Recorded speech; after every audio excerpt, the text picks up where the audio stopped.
I got all I want, and I got all I need, and I got everything. I got you and me. All I want, I got all I need. Marriage is the best. All right, so today we're taking a little bit of a different tact here, a little different tack. And I'm going to be talking about sustainable systems. So if you recall in our first episode, and I think our third one where we talk about Thanksgiving, we talk about the goal of Marriage is the Best as helping couples to establish sustainable systems in their marriage. Sustainable systems, the idea comes from my private practice. Well, it's kind of a group practice. I don't have a personal private practice, but I work for a private practice. And in that work, working alongside couples to help them to improve their marriages, I kind of slowly over time developed the idea of sustainable systems, although it is not new or unique. I think that's just my unique way of putting my unique spin or label for what we need in our marriages to move through all the really difficult seasons that our marriages are going to inevitably run into. So, sustainable system number one that we're going to talk about is what I'm going to call the daily spark. And there are kind of like three prongs to sustainable systems, like broadly, that we'll talk about, and probably more that I'll just kind of attack on at the after we go through the first three. So the first one is the daily system. The daily spark is probably one of the most important systems that bring marriages through difficult situations or stressful seasons, I should say. Before we jump into creating a sustainable system for your marriage, I wanted to say that your marriage is worth putting in the effort. Your marriage is worth creating sustainable, intentional systems for. And marriage is the biggest, most blessed relationship that we have access to on earth if we choose to cultivate it correctly. That doesn't mean that marriage is easy, but long term, when you think about end of life, when you think about retirement, when you think about empty nesting, when you think about raising children, when you think about infatuation and the honeymoon and dating, so much of our lives are touched by marriage. And that's just, those were just things across the lifespan, not to mention the medical benefits, the stress reducing, relieving benefits, the relational benefits, the emotional benefits, the financial benefits, the child rearing, bearing and rearing and training and launching process is all hugely benefited from marriage. The little bit of investing that you're going to do, the daily spark, these conversations that we're going to talk about are going to make a huge difference in the long run. Making small sacrifices now is going to yield a huge return later. I think that marriage actually has the best return on investment out of anything that you could be doing. I think it's more powerful than the stock market. I think it's more powerful than Bitcoin, although Bitcoin is going crazy. So, there is that.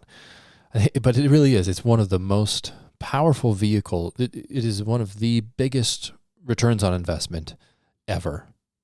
And that's because it touches your life in so many ways, in so many intimate and intricate ways across the lifespan.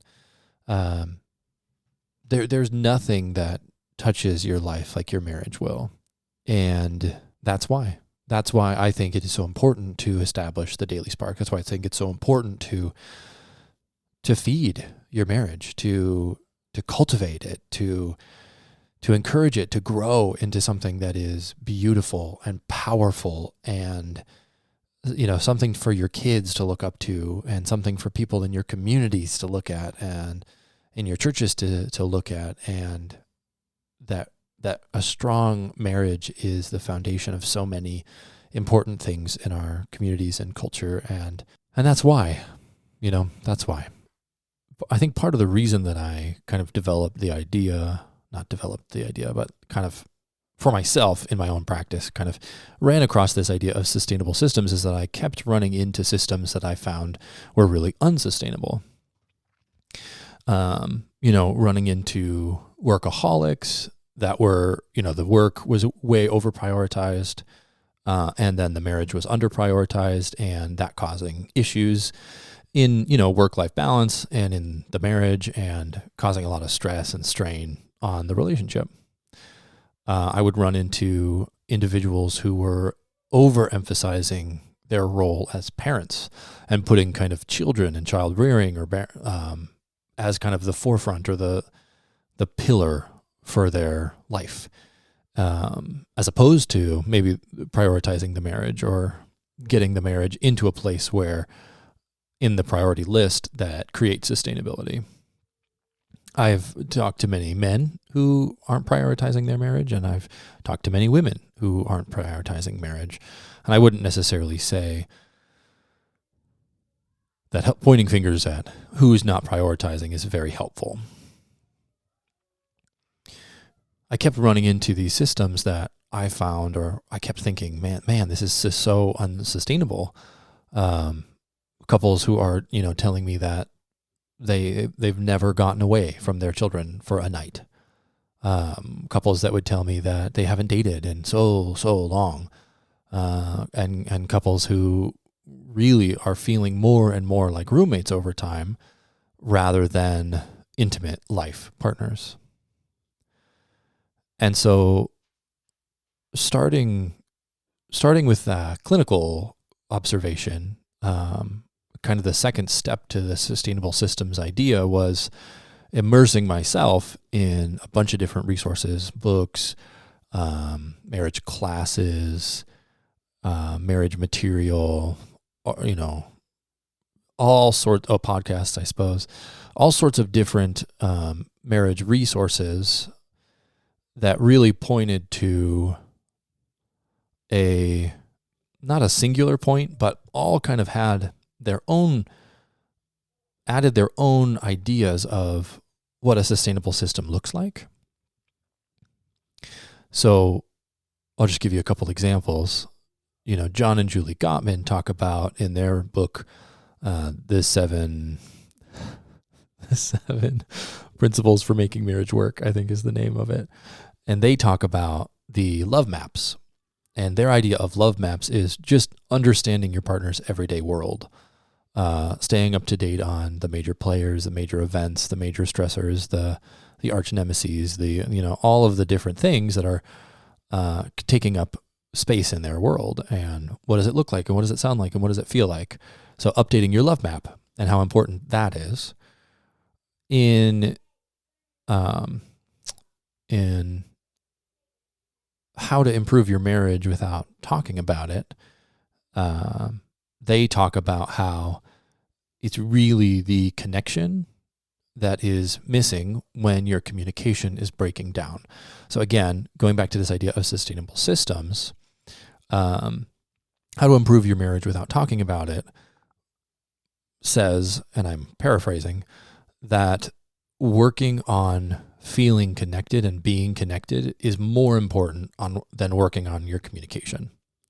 And so creating a daily spark or a daily connection point tends to help to sustain the marriage through the seasons of ups and downs and stress. And, it's kind of like almost going back to the vows of richer or poorer, sickness and health, etc. So, and then, moving on from those two resources, Hold Me Close is an attachment-based kind of marital book by Sue Johnson, potentially. Could be. It's very, very well could be. Let's check the library. I knew I had it right. Dang it. So Hold Me Tight, not Hold Me Close, but Hold Me Tight by Dr. Sue Johnson. She talks about how we get into these dances where we're kind of pushing and pulling each other. And oftentimes it's getting in the way of our connection, or our early attachment wounds are coming in and making it really difficult for us to maintain our marital connection and to really hear and understand one another. So part of the daily spark is really kind of creating these connection points, this like commitment to connecting every day in order to create connection in your marriage and in order to create then sustainability. And it's the connection between the two people and the quality of that connection that will sustain the marriage. Obviously, these different resources talk very much in depth about these individuals and their practices and what they saw and experienced. So I'm just kind of synthesizing that each one of these resources really helped me to understand the marital connection in a new, refreshed kind of way. And each one of them, I would say, implicitly has this idea of not daily connections, but establishing connection in your marriage in order to create sustainability and satisfaction. The marital friendship is the biggest idea in the Gottman. It is one of the big ideas in the Gottman material, is establishing a long-term marital friendship and then maintaining that. So all of that to say that this daily spark, this daily connection is a really, really important part of creating a sustainable system that will allow your marriage to survive and thrive in all the different seasons that you and your spouse are going to run up against. So the daily spark, how does it work? So each and every day, a married couple should take a small chunk of time to create a meaningful connection.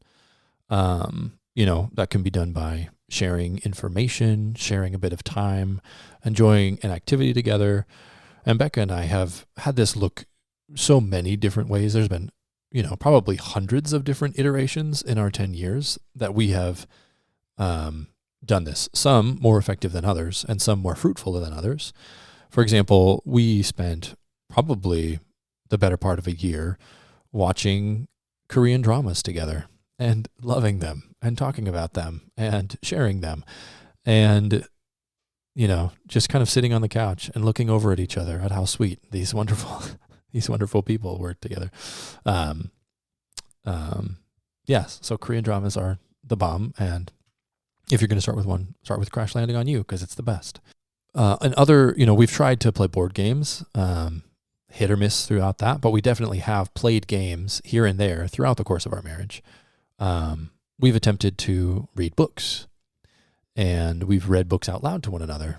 In fact, our first year of marriage, we actually read through the whole Aragon series, which there are 4 books in that series, and that was really enjoyable and meaningful and helpful in our connection. So the daily spark is each and every day, a married couple should take a small chunk of time to create a meaningful connection. We're going to talk through 4 different kinds of conversations that you can use in order to, create that spark and maintain your relationship over time. When we are prioritizing each other daily, we greatly increase our connection. We feel way more satisfied, and we feel way more intimate with one another, when we're doing this and we're doing it consistently. I wouldn't even say that, we're feeling that way when we're doing it well, because there have been seasons where we've done this really poorly but consistently and still made it through that season, bearing fruit in our marriage. So just because the connection points, they might seem really hard, they might seem really stressful, they might seem kind of forced, it might feel more like a chore than a joy in different seasons with different times and different people, it's still worth it. Your marriage is worth spending the time to invest in. And these daily little sparks are so important in creating that sustainability that you're going to need to move your marriage through the current season that it's in into the future. All right. So let's talk about the first conversation. So the first conversation that we're going to go over is the 20-minute stress relieving conversation. So this is basically just when you sit down and the goal is to share for, back and forth for 20 minutes about the current stresses, the current, state of the marriage, the current state of life. You can talk about the kids in this one, you can talk about really anything. So the first conversation that we're going to talk about is this 20-minute stress relieving conversation. The goal here is to come together and relieve each other's stress. You relieve each other's stress simply by being present with one another and talking through the challenges of the day, talking through what's on your heart, what's on your mind, connecting over bits of information, sharing information, sharing details, basically just kind of sharing what's going on in life and allowing your partner to, share with you what's going on in theirs. When you take 20 minutes to talk about life and engage with one another, you tend to create stress relief in each other, both by listening and connecting, and also by sharing. So you want to kind of balance that out, right? You don't want one person to dominate the 20 minutes, and you want each other to be able to share freely, what's going on in life. So basically spending 20 minutes to relieve each other's stress by sharing the details and the goings on of life. Another example of like a daily spark would be what I might call the silent 10, where the 20-minute kind of style, the 20-minute stress relieving conversation is really a back and a forth. And, you're just kind of balancing out and sharing as you wish. Another style of the same kind of basic principle is the silent 10. So in this conversation, you're going to give your partner 10 entire minutes, which might not seem like that much time, but it can actually be a really long time, especially when you're trying to be quiet for 10 minutes straight. Who of us practices being completely silent for 10 minutes? It's not that common. So the idea is to give your partner 10 minutes to just talk. They can talk about whatever they want. There's no strictures or guidelines around what they share, but they're supposed to share for 10 minutes. While the listener is listening, they're supposed to remain super engaged and actively engaged with their body, but not with their voice. So the speaking party is going to have the floor and is going to be free to talk about whatever they would like. They can talk through any details or any, stressful things, good things, bad things, but they get 10 minutes uninterrupted of just downloading. And then the other party, the roles obviously switch, and the other person's going to spend 10 minutes talking about their life and giving an update to the first speaker. This is actually a good tool for individuals who struggle with interrupting. Might be hard for those, who struggle with ADHD, but I've used this strategy a lot with couples when they are feeling disjointed in their communication. When I see a lot of interrupting, when I see people kind of talking over each other, when I feel as though, they're not really hearing one another, sometimes slowing it down and breaking it down enough where your only goal is to listen to the person and receive their information for 10 minutes can actually, you may actually find that the pressure to respond for the listener is taken away, and that gives freedom to actually connect with the information that's being given. So instead of feeling like you need to respond to anything, instead of feeling like, for the listener, instead of feeling like you want to correct the information or change it or address the elephant in the room or address the feeling or whatever they're talking about. You essentially just get to sit back and receive. You don't have to do anything with the information. You don't have to change the information. Your whole job is just to communicate that you're listening and engaged, and to receive whatever they want to give over those 10 minutes. And then obviously the roles switch. The other person gets 10 minutes, and they just get to go, and it's really interesting because when I've done this with couples in the office in session, it's really interesting what they'll find to talk about. And oftentimes there's lights that go on, and they'll start sharing about something that they totally forgot that they were supposed to share or wanted to share or, really needed to share. And it's this interesting thing because you're giving this person you're giving your life partner permission to just be at peace and to just talk about themselves and about their lives for an extended period of time. And you might just be really interested and you might be really blessed to find that it really helps in giving each other that and giving each other the space to share. And so if you find that one interesting, definitely let us know. This one, it can be really uncomfortable at times. I find that after about the first 2 minutes of sharing, that discomfort actually wanes. It might not for everybody, but if you can get through that first 2 minutes of uncomfortable silence for the listener, and you're really trying to engage with the information that they're sharing quietly, with those clear physical representations that you're connected to what they're saying. After those first 2 minutes, I think that the stress and the intensity of the quiet goes way down, because that's about when I find that couples kind of just ease into, okay, I'm just listening, I'm just receiving, and I'm trying to do my best to be a good receiver.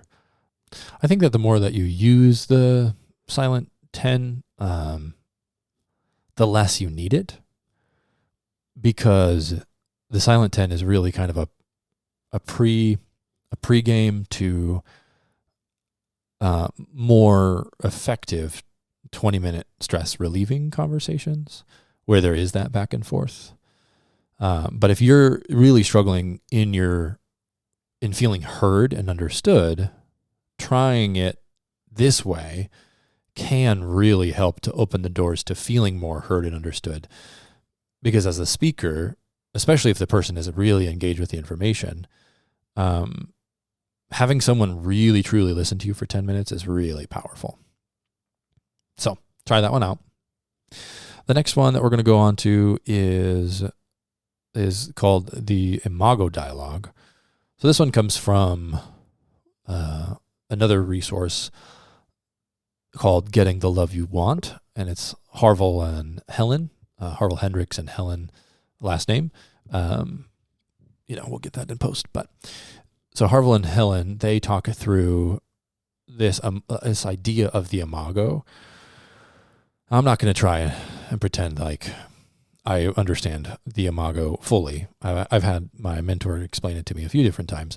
And so the Imago Dialogue is a really great resource or a style of conversation for when one partner is wounded or bitter or struggling to let go of something. The Imago Dialogue is split up into 3 different parts. There's the mirroring phase, the validation phase, and the empathy phase. How this one should start is a little bit more formal. Usually you want to actually ask this other person if we can have this Imago Dialogue or ID. And then you can set up a time to, have each other's full attention in order to engage in an Imago Dialogue. Again, this is helpful for when you're feeling kind of bitter, resentful, unresolved about a conflict, something like that. And you'll see why. So the first phase, the mirroring phase, the listener is basically just going to repeat back to the speaker what they have said. Using, direct quotes as much as you can is good. You can paraphrase if your partner is long-winded like I am, and you're just getting kind of the general idea. And then you're going to confirm with that partner, if you're hearing them right. So they can go for as long as they want, but just, remember that as the listener, you're going to have to repeat back. So doing, smaller chunks can be helpful. After the listener speaks, after the speaker speaks, the listener is going to repeat back what they've heard, and then they're going to use a few different phrases. They're going to say, did I get that right?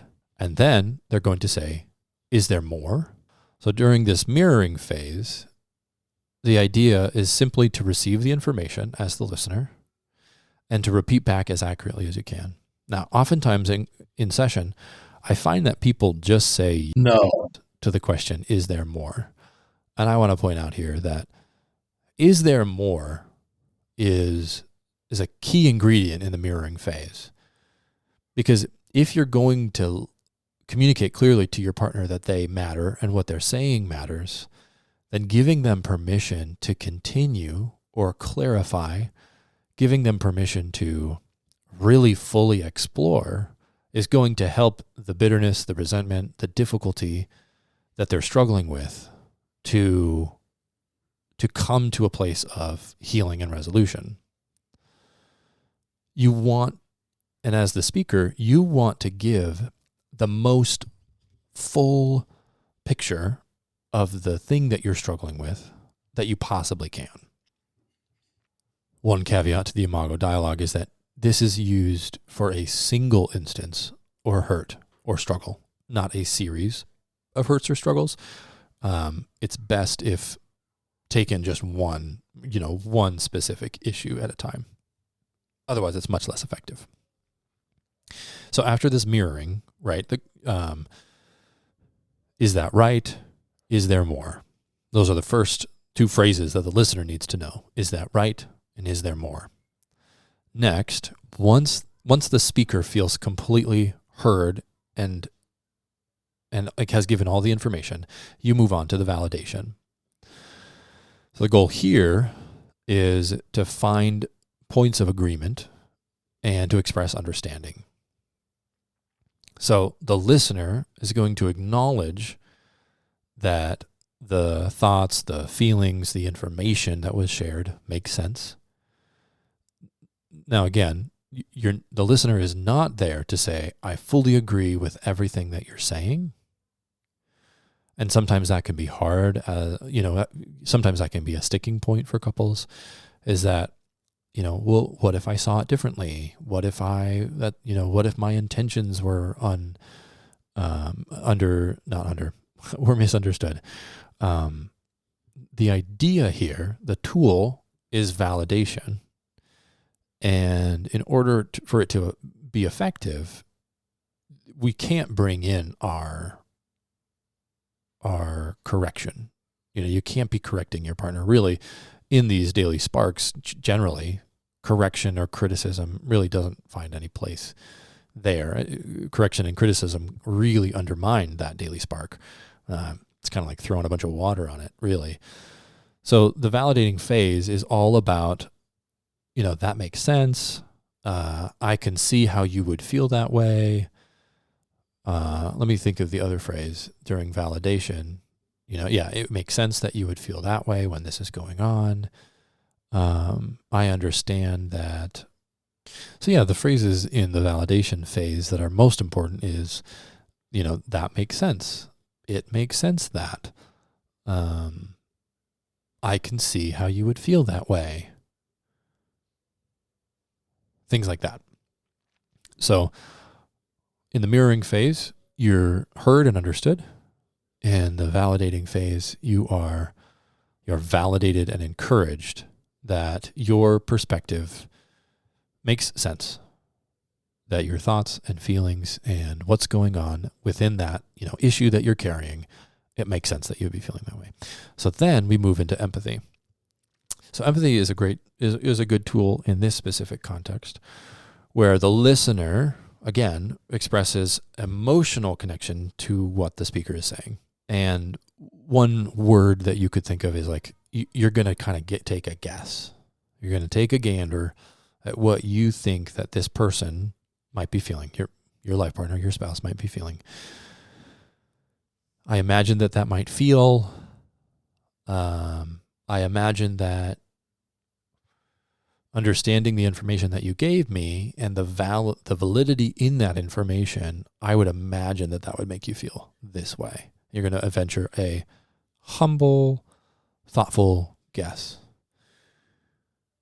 which kind of gives permission for the speaker to feel, and sometimes I would encourage couples in session to use the feeling words that they heard sometimes the person literally just, in the mirroring phase tells you how they're feeling.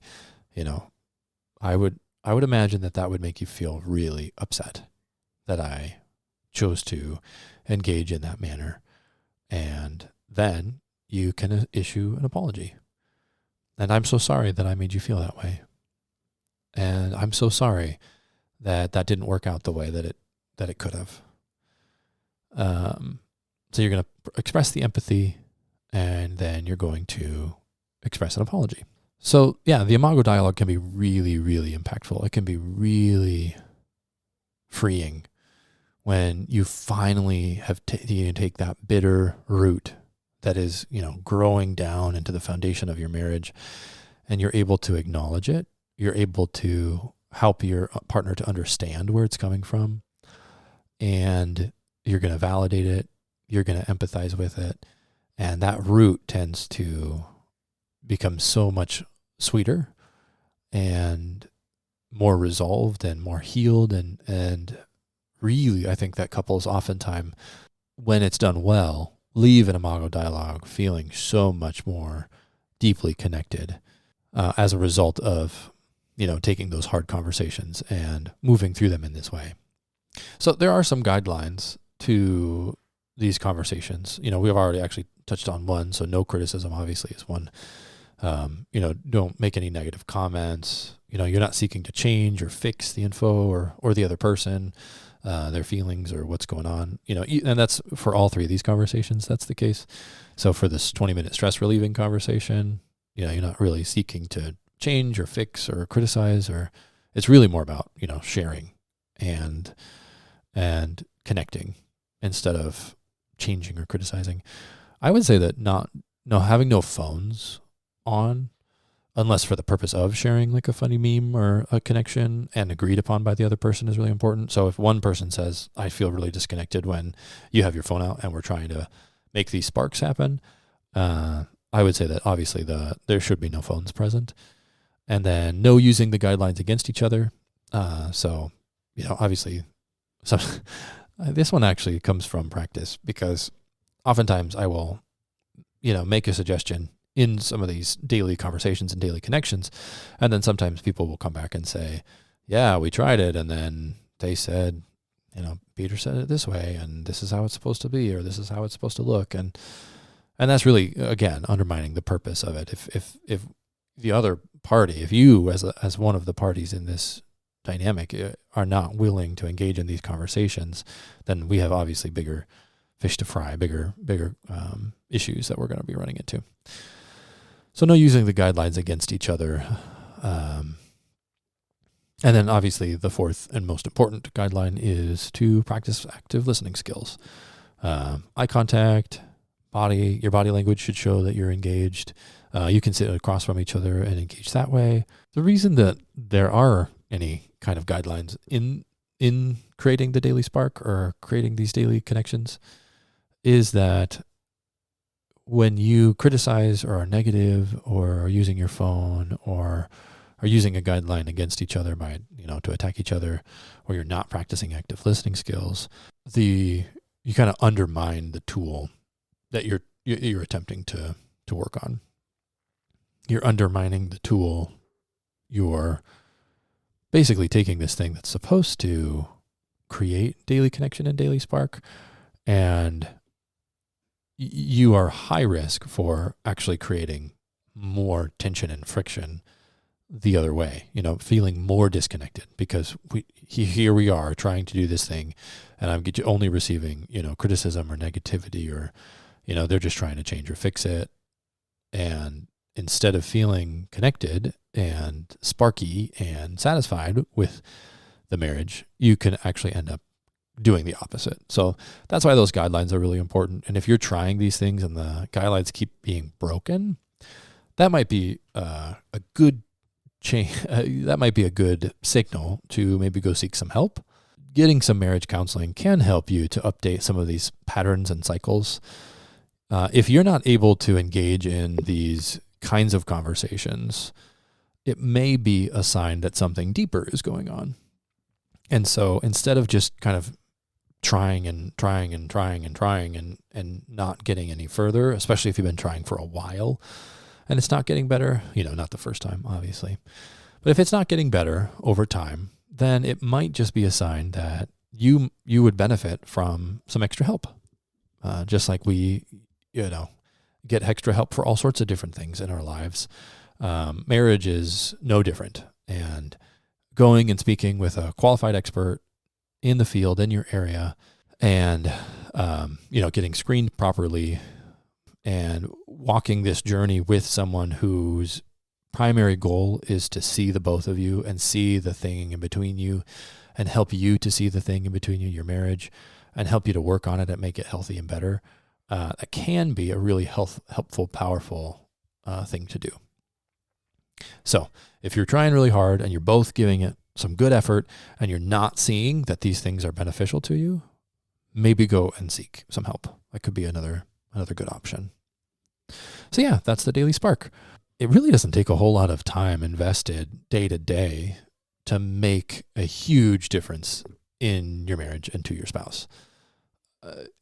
20 minutes, using the 20-minute stress relieving or the silent 10 or an Imago dialogue, which really doesn't have a specific timetable, but just taking 20 minutes to connect with your spouse and reconnect and re-engage with the information of the day and the details of the day. It's really not that big of an investment. And if you work on it, I think you're going to find that you more and more want to do it. At the start, it might feel kind of awkward. It might feel really difficult. It might feel like it drags on for a long time. But as you cultivate, that rhythm in your marriage, that system of sustainability, I think that you're going to find that you really enjoy and look forward to touching base and connecting.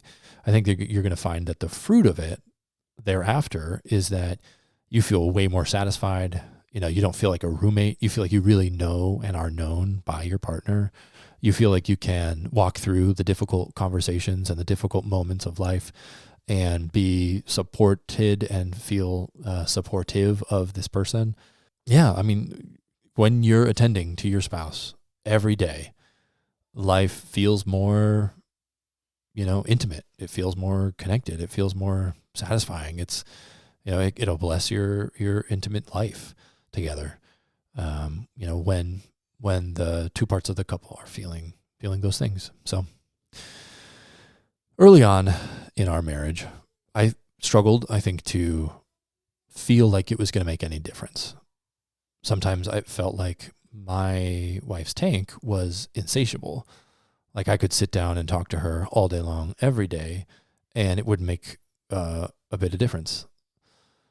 But as we have worked on spending 20 minutes in our day-to-day lives, conversing, connecting, spending time together, doing side-by-side activities, doing face-to-face activities, and supporting one another in some of those ways, the satisfaction has grown really deep. Now, that doesn't mean that we're perfect or that we even do a good job every day, but we have gotten to see the fruit of spending 20 minutes every day connecting and conversing and just being together. I think that you'll find the same. I think that it might take some time. So if you're willing to put in the time, I think you're going to find that your marriage and your relationship is super blessed and fruitful and satisfying, and the system of your marriage will sustain much longer, and the benefits that you're receiving from your marriage will just grow and grow and grow. There we go. That's the Daily Spark. If you have any questions for us or want to find us on other platforms, we're on Apple Podcast and Spotify, and I think we're on a couple other things that I don't remember. Obviously, you can leave a review for the podcast so that other people might benefit from it. You could share it if you've got a Bookface or an X account, or find some other way of sharing it. And you can send it to other people, and they can also look at it. So, if you find any benefit from it, or even just enjoyed the podcast, then feel free to share it. And if you have any questions for us, or are finding some trouble, then you don't really know how to move through it or move over it, or you guys have gotten stuck, then either shoot us a text, or not a text, but call us, leave us a voicemail, shoot us an email at marriageisthebest@yahoo.com, or reaching out in those ways would be great. And we can see if we can't address some of the issues that you guys are facing in future episode of the podcast. All right. Thanks, everybody.